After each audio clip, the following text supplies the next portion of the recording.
Bonjour, ne passons pas à côté des signes des temps, surtout des signes positifs, porteurs d'espérance. J'ai souvent réfléchi au regard sur le monde que j'aurais pu transmettre à mes enfants si je m'étais focalisé uniquement sur ce qui désagrège la société. Chacun sait la propension à la déploration de certains vieillards qui ressassent leur nostalgie du bon vieux temps. Or, il faut un autre regard pour aider les générations nouvelles à prendre joyeusement leur vie à bras-le-corps pour bâtir l'avenir. Certes, on ne peut fermer les yeux sur les injustices propres à notre époque. Par exemple, dans l'Évangile de la vie, Jean-Paul II détaille l'explosion des atteintes à la vie au cœur même des familles, qui devraient en être le sanctuaire. Mais justement, dans la même encyclique, le même pape a d'abord pris soin de faire la liste de ce qu'il nomme les signes annonciateurs de la nouvelle culture de vie qu'il appelle de ses voeux. Et il regrette qu'on n'y prête pas assez attention. Parmi eux, en figure un qui ne cesse de se confirmer, l'attention grandissante à l'écologie que l'on rencontre surtout, ajoutait déjà Jean-Paul II, dans les sociétés au développement avancé. Alors qu'on dénonce à raison l'individualisme généralisé, c'est-à-dire une forme d'égoïsme systémique qui tend à faire de chaque nombril le centre du monde, en particulier dans les jeunes générations biberonnées aux réseaux sociaux, le souci écologique est à saluer.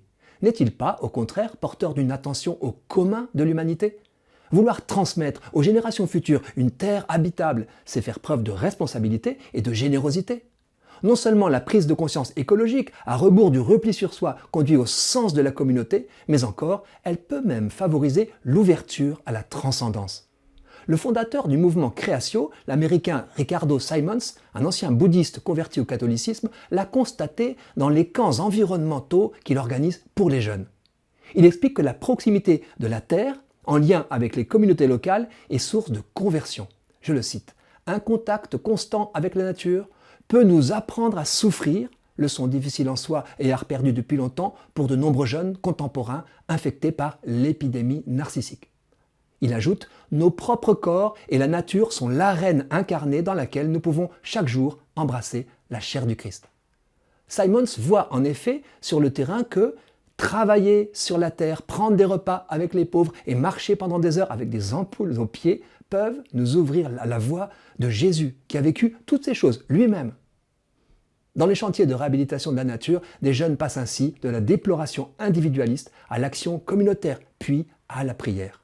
Le pape François aussi a vu dans l'émergence de la question écologique un signe des temps.